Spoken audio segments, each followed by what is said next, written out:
Religion is an extremely powerful force in today's world.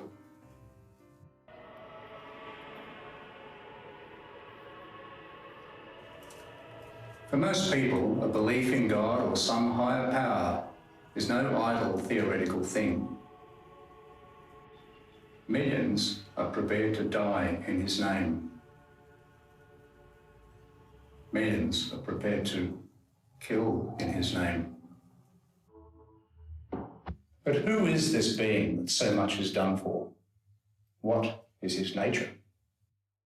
God is both the intelligent cause of the universe, and God is also what we would say as the material cause. The universe is created, that God is a creator, that human beings are at the centre of creation. There are lots of things which one doesn't believe because there are no grounds or very poor grounds for believing in them, and that includes the Tooth Fairy and Santa Claus, and in my view it includes God. Spirit moves the matter. So just as the spirit moves the matter of this body, the Supreme Spirit moves the universal body or the cosmic body. This is God. Why is the universe here? Why isn't it made of custard? Islam means submission, because every Muslim submits himself to the Creator. Religion doesn't want this. They don't want people to have ideas. They want people to follow what's written in a book. It's all explained, there's all reasons for it, stick to that. And you reach the far side, then you wouldn't take the raft with you and then keep on walking. You just abandon the raft on the shore. So in the same way, the teachings that he gives are things to be abandoned. You have this parallel description of man being rolled out of the dust of the earth and woman being drawn from his ribs. And the instruction given to man in that case is tend to the world and settle it, develop and nurture my creation. There are different views about the nature of the first cause of the universe. Western religions call it God and stress faith and obedience to his will. Eastern religions call it Brahman or Tao and emphasize an inward journey. Science, on the other hand, speaks about laws of nature, laws that are completely impersonal and based on observation and measurement. But who are we to believe? Who is right? Who is wrong? Let's talk to some people, clerics and scientists alike.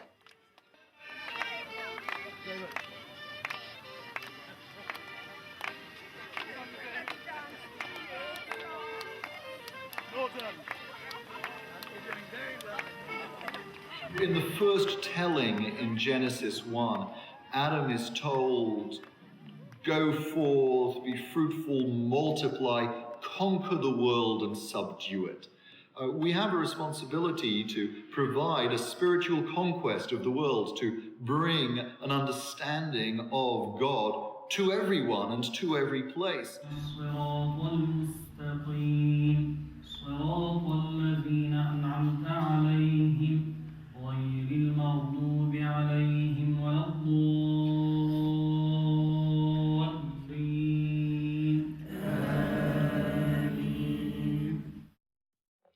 Muslims believe that there is no speck that moves without the will of Allah subhanahu wa ta'ala.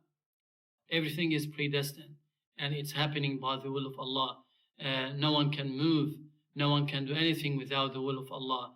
There is wisdom behind everything that is happening. And there's nothing that is happening, as they say, out of the blue, like for no reason. Allah subhanahu wa ta'ala did not create humans and jinn except to order them to worship Him alone and not to associate partners with Allah. We also believe that He has revealed how we should organize our lives so that we can be fully human.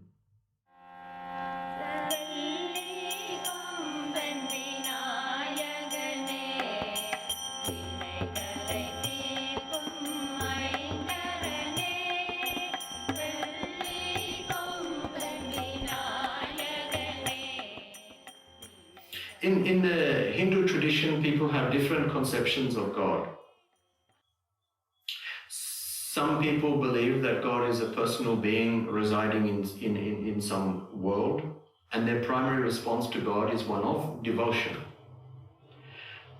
Though we believe ultimately that God is transpersonal and is in the form of pure consciousness. Like the spider creates the thread of its web from its own abdomen and withdraws that thread into its abdomen.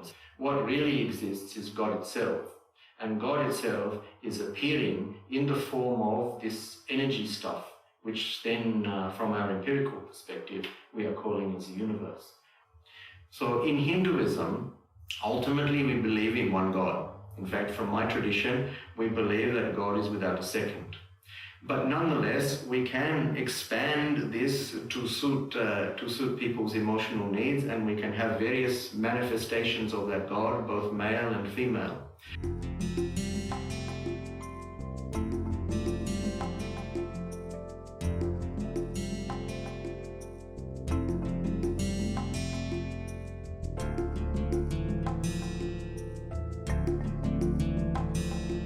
New Age is a label that's been given to spirituality that doesn't have a religion attached to it. I think a lot of people are disillusioned by religion because, we're told that we can't do this, we can't do that, and if you're naughty, you'll go to hell, or, there's all this sort of slap on the wrist type things. Just people just saying, no, I don't want to, listen to somebody telling me how to live my life anymore. I want to heal my life. I want to be part of different communities or groups of people or whatever, but I want to do it in a much more loving and supportive way rather than being indoctrinated, being told what to do.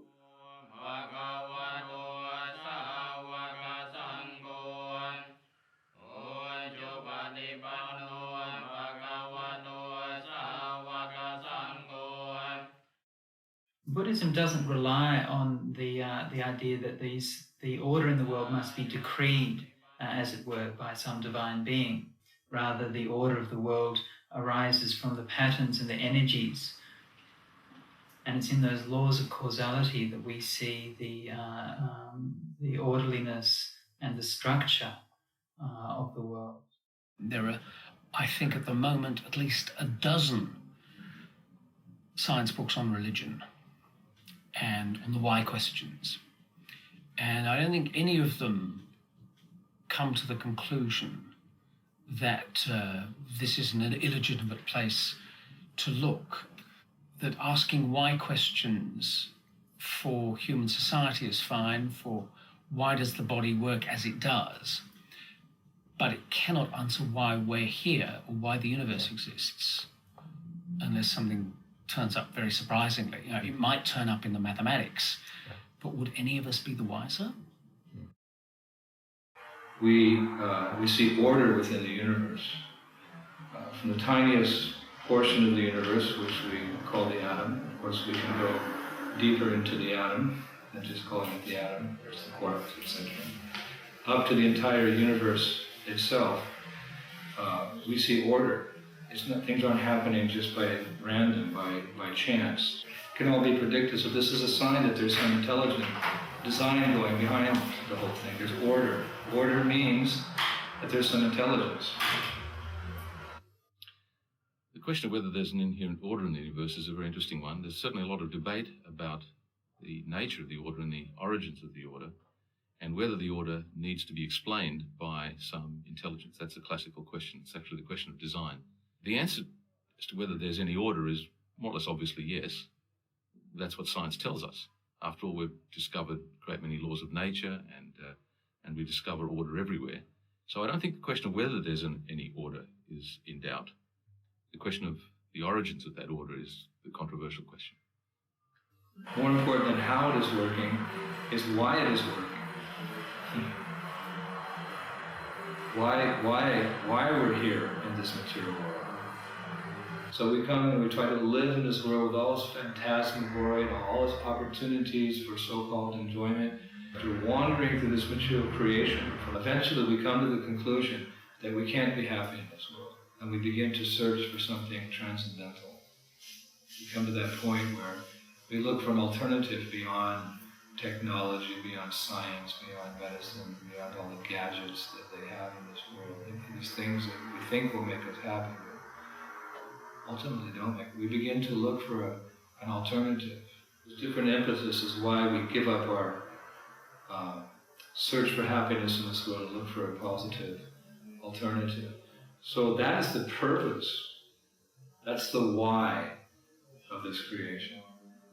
As to the origins of the whole universe and whether there was some randomness in that, or whether the exact conditions and the exact laws were specified in some way, for example, to make it possible for humans to be here, that's also very much debated, and whether that was just a fluke, whether there was randomness in the origins of the universe, that's a separate question.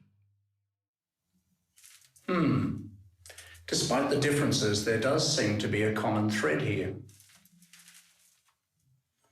They all seem to agree that the universe has an underlying order, that it doesn't all just operate by blind chance. But they clearly disagree on how to explain that order.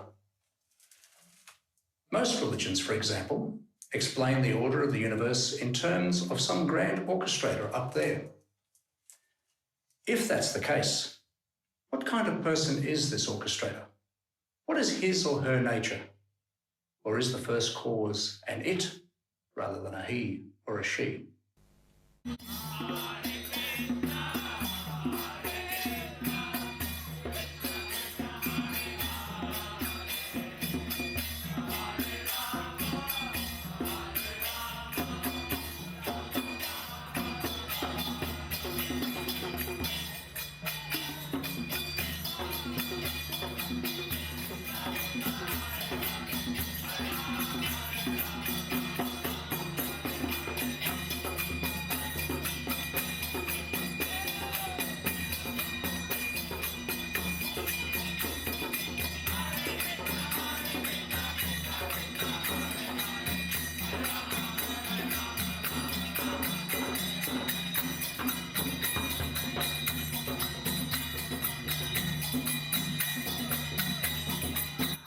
Actually, God is within our hearts. He's expanded the heart of every living entity. He's also expanded into the atom of every universe. So really, it's the presence of the Lord, the supreme spiritual personality, which is really the force behind everything we see happen.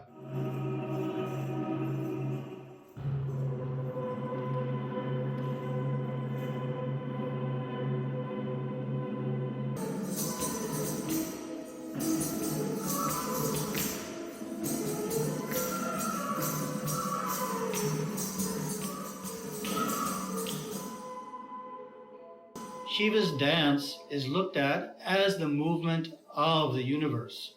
In scientific terms, they say that matter is atomic, subatomic particles in motion. This motion is the dance of Shiva. This movement is his action. And from this perspective, everything in the universe is Shiva's dance. It is Shiva dancing.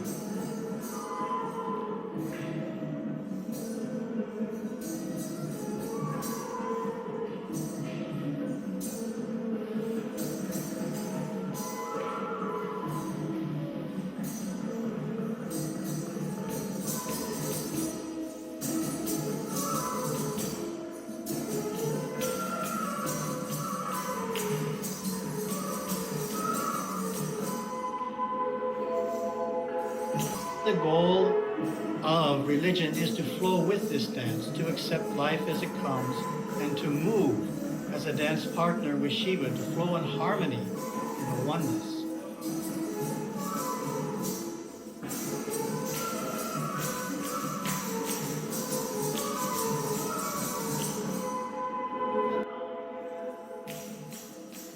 We're told that Abraham was able to reason a God into existence. Judaism defines God as having no bounds. One of the names of God that is used is Shaddai, which is understood as God who says and sets limits. It's translated as many different things, but God Almighty is often the translation of that. So ultimately, God is everywhere, is omnipotent, is omnipresent, and equally is omniscient.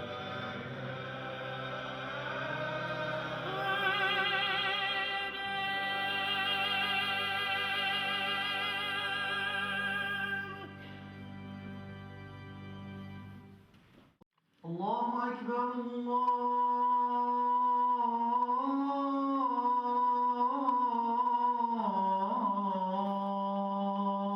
Akbar. So Muslims believe in one God, and God is not a human being. He's not an angel. He's not a body. He doesn't have a shape. He doesn't have a volume. So he doesn't occupy the sky, and he's not sitting on the throne, and he's not everywhere like the air is spread everywhere.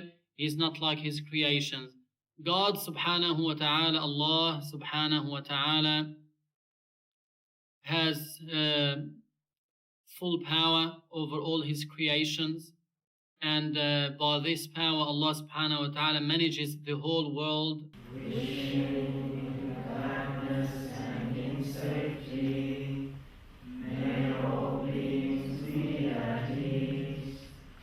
We do say that Buddhism, or at least Orthodox Buddhism, doesn't believe in a creator deity, so not in a God with a capital G, as we usually think of him. So we don't believe that there's some divine being in the sky who's called the world into existence. As for the question of like the ultimate beginning of things, where did even the beginning of the order of the universe, the Dhamma that we call the Dhammata, is like the natural regularity or patterns of the universe. Where do these come from? That was one of the questions which the Buddha very famously put aside, and he said is unknowable, it's unthinkable. It's one of those questions which is beyond the realm of thought, and he in fact said if you think about it too much, then you might just go mad. God is like a mother. I'm a mother. When I look at my children, I love them unconditionally. God loves us unconditionally. God doesn't say, well, I'm going to send you off to this horrible place. If I said that, would I say that to my children? No, never. No matter what they did, no matter what they become, how awful they are, I will always love my children forever. So there's no way I would wish them any harm. I would never wish them to go to a bad place or to experience anything horrible. I only want what is best for them. He doesn't come along and just go, oh, well, that's naughty, you shouldn't have done that, and so I'm going to make this happen. We do it. We can make it happen. Well, I'm an atheist, which means I have a belief that God does not exist. That's quite different from being an agnostic. An agnostic thinks that it's possible that God exists, and an agnostic tends to suspend judgment. It's a kind of sitting on the fence. I don't sit on the fence. I believe that God does not exist. Most Christians, all Christians, don't believe in the Mexican god Quetzalcoatl, or Zarathustra, or Zeus. So they're all atheists. They're not agnostics. I always argue that I'm just consistent because I'm an atheist about all of the gods, and I think for the same reason. I think there's no reason to believe any of them. I don't believe in the Loch Ness Monster either, and I think it could exist, but I think the evidence is not very good. So I disbelieve in God in the same way I disbelieve other things for which I think there's not sufficient evidence. That's as simple as that. If you do the right thing and you behave yourself, then and follow this book, then you get to go to paradise and you'll live in paradise. And if you don't do it, you're going to burn in hell. I mean, we live in paradise now. Look around us. This is it. This is paradise. There is so much beauty in this world. It's just mind-boggling. The question of why people believe in God is an interesting question, but that's a question of psychology. Not least of all, Freud had a lot to say about that. I don't particularly believe Freud's theories, but he was on the right track at least. He was looking for human needs, human fears.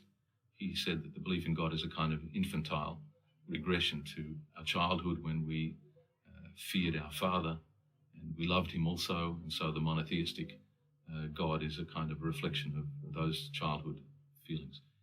Like the ring exists in the gold, so too the world exists in God, and the world is not a second thing to God. It has no being of its own that can make it a second thing. And in that sense, we have non-dualism.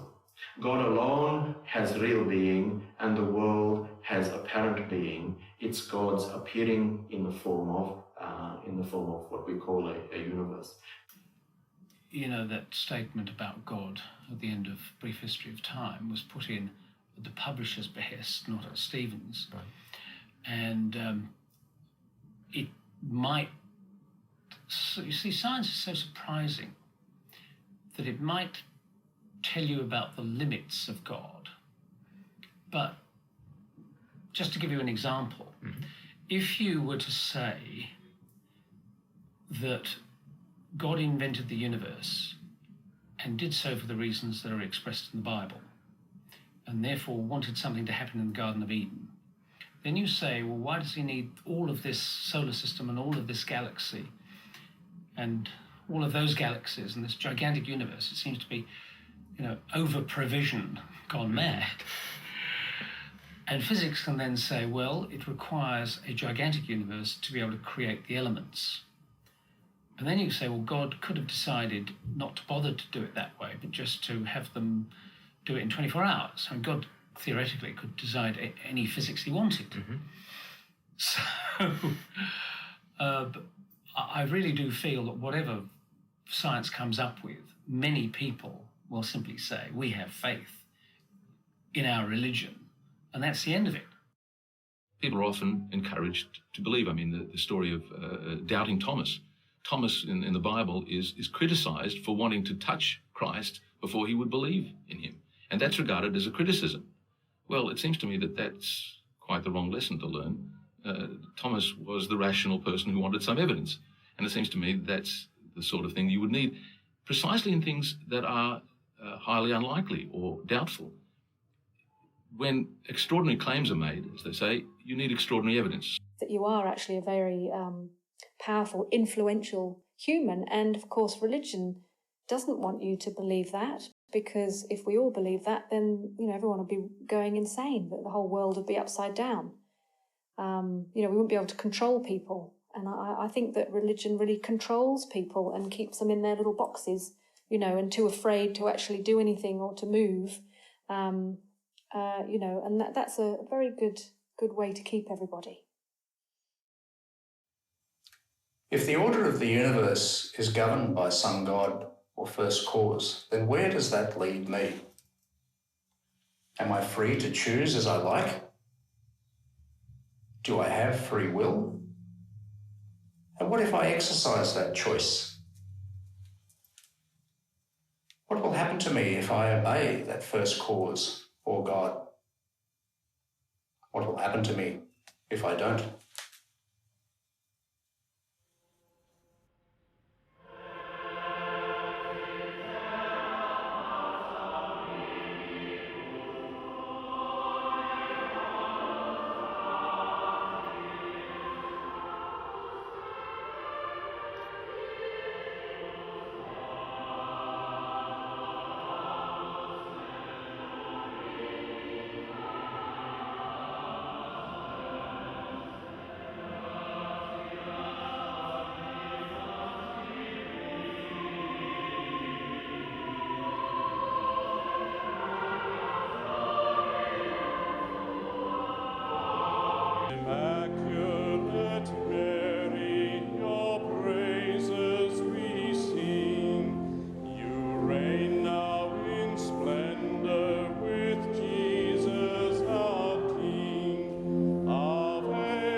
I believe that as adults, people are called to turn towards love and towards life and towards truth. And the only people who will be punished are those who turn their back definitively on the light. Everyone has two types of actions: the voluntarily actions and the involuntarily actions. One is responsible in the hereafter for his voluntarily actions. That's why we have will and we can choose, but the choice is not, as you say, that means the choice for you to drink coffee or tea, for instance. It's not like this. They have the choice, that means they can do either of the both. That's why Muslims always refer to the will of Allah by saying in Arabic, Insha'Allah. That means they won't be able to do anything without the will of Allah. The theory of karma, it believes that if you do good, those good deeds will come back to you. And they will come back either in this life or in some future life. Whatever you do that is bad, whatever you hurt another person by way of your speech, or whenever you hurt another person physically, what you have done, that bad deed, will come back in equal measure to you. If not in this life, then there should be another life so that you get your just deserts. Thus people can, by their good karma, they can develop in a good way, and they can develop spiritually if they have the right attitudes, and they can also go downhill and take forms in different animal forms and lower forms temporarily until they work out their karma. So people do good things independently of beliefs in God. Atheists do good things too. So, for example, many people argue that you can't have a morality without God. I think that's just absurd. It's not only that atheists are also decent and behave nicely, which they will concede. You can found a morality without some transcendent intelligence or some transcendent values. There are two ways you can see ethics coming from science. One of them is simply observational, and you can see cooperation is very effective in the animal kingdom, in the natural world. It is more effective for us to live together peaceably and helpfully than to be fighting all the time. Fighting has its role in the animal kingdom, but it can be so destructive as to wipe out the entire community. And I think that absolutely applies to human beings. It just doesn't work. It's a utilitarian ethical system, if you like, but it's evolving all the time. The attributes of a good Hindu would be the same as the attributes of a good person anywhere. There are many things that are distinctive in Hinduism, but surely a person is a good person, whether they're a good Muslim or a good Christian or a good Jew or a good Buddhist or a good Hindu.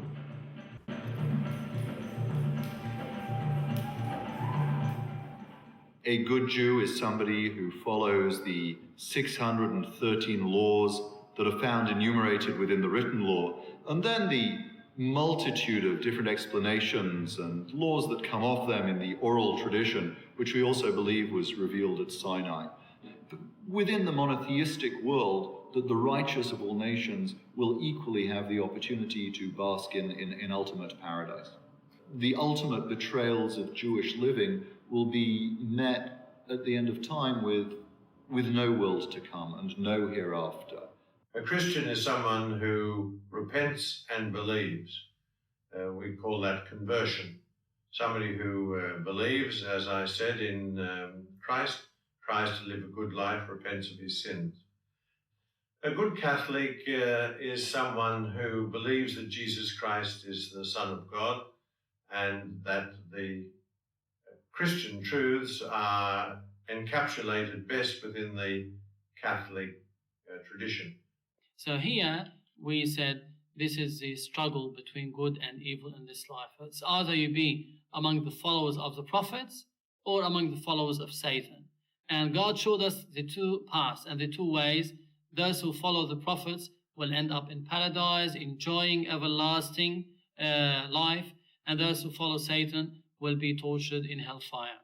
So here the person is given is under this test in this life. He's living in that period of time, and he needs to live his life correctly before it's too late. He doesn't put conditions on us to do things. If you don't follow this particular thing, then I won't give you this. It doesn't work like that. He just wants us to experience who we are and to make, to experience happiness and bliss and contentment and love. And, we're obviously not doing it, and it's not working in our organised religions because we just keep fighting each other. We can clearly see that each religion incorporates a moral code, a code of doing the right thing. And even secular thinkers subscribe to some code of ethics or another. But who then is responsible for atrocities and moral outrages committed in the name of religion? Who is to be blamed for killings in the name of God?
I suppose on a very personal note, and in this I speak as a Jew who is equally an Israeli, and I speak as a Jew who lost family during the Holocaust, I think that there are many around the world who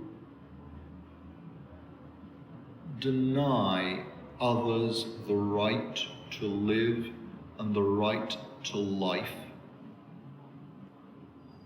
with no good reason, through only prejudice. And I think there are those who look for malice and antipathy and hostility and who manufacture violence, who, because of someone's color or their creed or the place where they are born, cannot perceive them as being innocent and believe that their death is justifiable in order to satisfy some political end. And I believe that terror and persecution as it continues to exist is one of the great outrages. Unfortunately, some people now are trying to ruin the reputation of Muslims all over the world by committing vicious acts and by killing and bombing and killing innocent people, claiming that this is the message of Islam. It's the message of the devil. This act is a devilish act and it doesn't represent Islam in any way. We warn all Muslims to be cautious and to be warned against those people, even if they have beads and they look like Muslims and ministers of religion. People must be cautious, and they should be able to distinguish between the one who is preaching Islam properly and delivering the message of the Prophet and the one who wants to achieve his goal. Those people around the world who hide behind the curtain of Islam, so-called JI and other groups who are killing and bombing, they do not distinguish between Muslim and non-Muslim by killing. They do not distinguish between the one who is innocent, whether he is old man or woman or a child. They kill people all over the world. Those people do not represent Islam in any way, and Islam disowns such people. Neil Donald Walsh has written what he has heard from his conversation with God. And he's just said Hitler, went to heaven. And you just think, what? It's not one man that causes all this pain and destruction. It's actually a collective force of people that cause all this. So it's amazing when people get together how powerful, the revolutions, what they can do change things. So it's not just him, it was everybody else who agreed with him that caused what happened. He said, if, let us say, a non-Muslim is targeted to be killed, and if he hides behind a group of Muslims, he said, then it is allowed to kill all those Muslims to reach that non-Muslim if that is the target. Because you cannot kill an innocent person, especially, also this person is following Islam. So why are you killing him? What's your reason? They call him, like, let us say, religious figure or a cleric, for instance. His saying is against the teachings of Islam. So we say to him, your saying is rejected, and what is mentioned in the Quran and the Sunnah is what is reliable for Muslim. And our readiness sometimes to concede to such terror and negotiate with the purveyors of such terror and to dignify their deeds with semantic niceties, freedom fighters, suicide bombers, rather than describing them as terrorists and homicidal bombers, is an atrocity and an abuse in which those who perpetrate it are clearly guilty, but those who let others get away with it are equally complicit. And I think as an individual, but also as a representative of a people who has lost so very much, and I don't speak exclusively now of the Jewish experience, I speak of many who are persecuted and suffer through terror around the world. Religion has been extremely powerful in the past. In Ireland, there's been wars for, 100 years more that the Catholics are fighting the Protestants and have been doing for years and years. And I know that it's not just based on religion. I know there are a lot of other political factors and whatever happening. As a child growing up, you just think, why are people, the Protestants fighting the Catholics? And why has these religions become so separate? The love also involves an act of the will, a decision to love. Love is not sentimentality, an instinct, an animal instinct that just takes us over. Human love is a decision to continue loving even when the other subject is no longer lovable.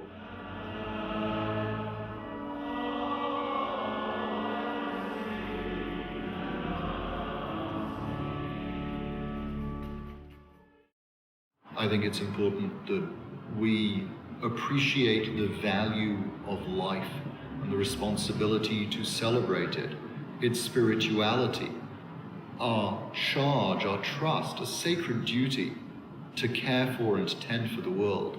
When we let those objectives get lost from us, then we are failing in our responsibility. We're not behaving as religious people, and that is one of the great tragedies and atrocities of the contemporary experience.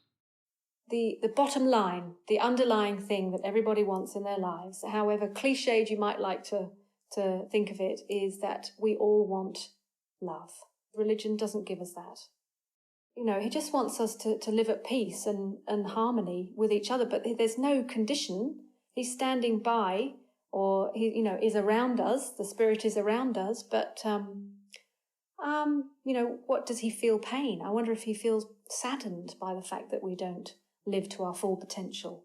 I'm sure, because that's what he wants us to do. Maybe there is a sadness there, or an emptiness that he feels.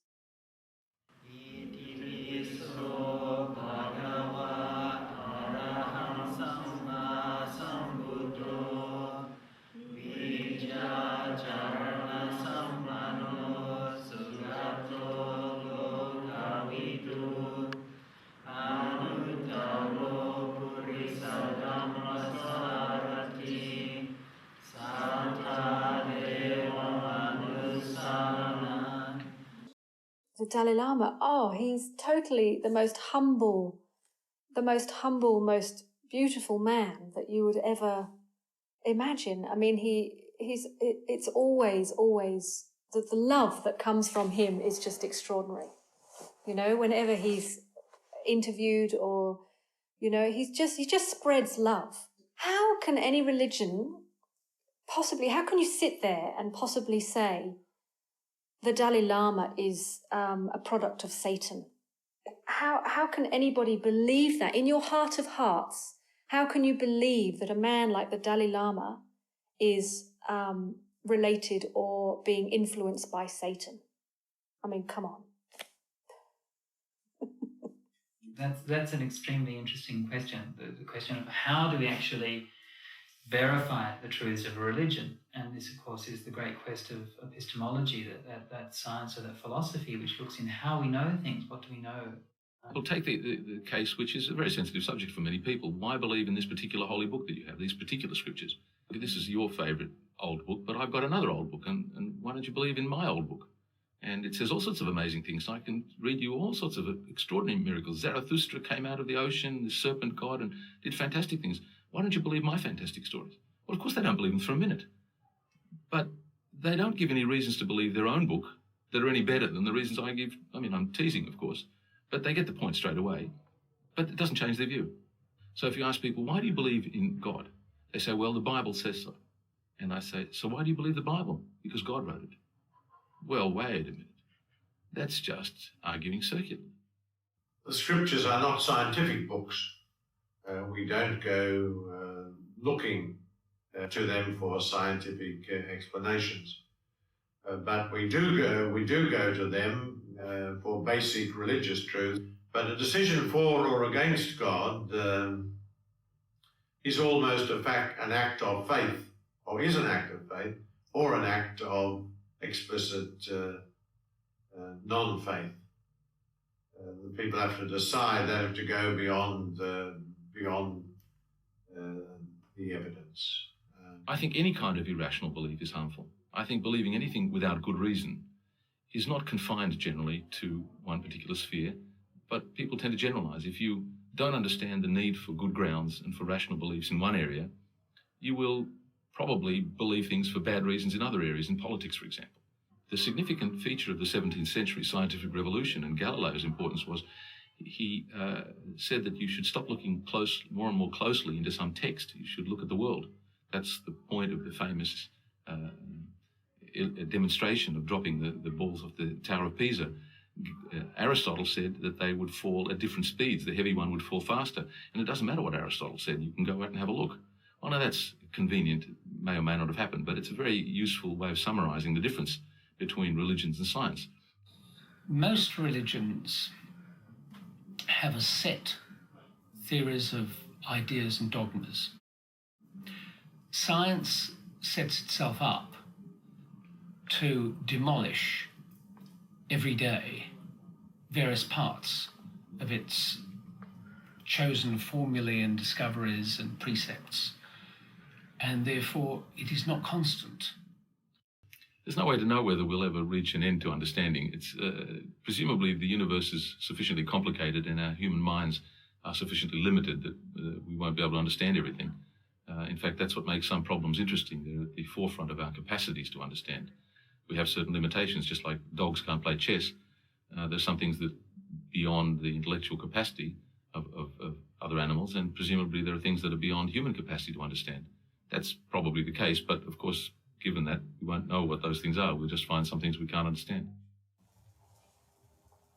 We have heard one common criticism of religion, that it relies on old books and fixed dogma. But is science really any different? Is it really free of dogma? Has it truly no superstitions?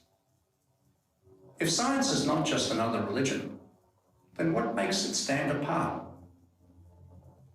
After all, it uses old books too. I think our faith in science is very much like our faith in religion today. You have this religion that says, stick to the parameters of this religion and, everybody just believes solely in that. Then you have modern medicine and the science of medicine, where it's just like you stick to that and you can't actually do anything else. Talk to a doctor and they'll say, what do you want to use homeopathics for? That doesn't work. It's like, why are people so close-minded? Why do we just look at one book or one type of medicine? Why don't we embrace other books or other types of medicine as well? Why are we so prejudiced and so into, channeling everything onto one thing. I don't think science could ever overwhelm other aspects of culture like that, and I think it would be dangerous if it did. Science should be part of the general story rather than, if you like, an imposing grid. The Catholic Church was the fount and origin of universities in the Middle Ages, so there's no necessary conflict between science and religion. Well, science and religion grew up in the old days when nobody quite knew what the world was made of and what its point was. And so inevitably they got melded together as one kind of job lot. But I think they embody two different points of view. One involves faith. So it seems to me that the science and religion are moving away from each other so fast that the spectrum is like a stretched piece of elastic, and I suspect it's about to break. Mm-hmm. I think that there is, in some scientists, a slightly paranoid reaction against religion and so on, and consequently science has been very limited. One of the great functions of religion has been to bring together communities, to give people a sense of meaning and a sense of belonging. And this is not something which is rational. It's not something which you can argue for or against. It's something which people feel in their hearts. Science should keep itself away from questions about God because they would cause it to interfere with its own methods of finding how nature works. There's a very strong agenda within science to free itself from what it sees as the shackles of religion, and that this has resulted in a very unfortunate dichotomy or schism. Historically, one of the reasons why the agenda of science has not been interested to look inside, and why this is considered somehow unscientific or irrational, I think a lot of that comes from the historical matrix in which science was born, which was, of course, when there was a lot of conflict between science and religion, especially with the Christian religions. From the time of many of the great Darwin and Freud and so on, up until the present day with people like Richard Dawkins. That kind of schism is only really relevant within the European context. It didn't happen in Asia. 2, 1, booster ignition, and liftoff of the Space Shuttle Discovery returning to the space station.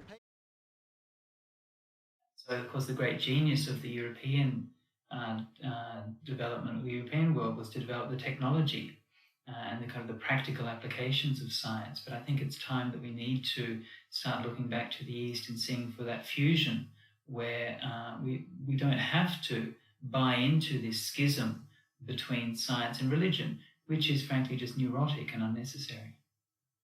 Unless you go inside, meditate, cognitate, and have direct experience of that power which we call God, you cannot really fully appreciate that. Such experience has been achieved by several people, what we call godly men and women, in all places, in all religions, in all cultures, at all times. So reason can take us so far, but there are many things that can't be mathematically demonstrated. Well, that doesn't mean to say they're any less important. If scientists are going to be true to their commitment to inquiry into truth, then they have to at least accept the possibility that maybe God does exist. So if somebody wants to include that, as long as they do it skillfully, then scientists should be prepared to look at that. If we could put system and rigour into a discussion about the first cause, or God, then that would be a giant step forward. Why couldn't the objectivity and consistency found in science be applied to investigate God?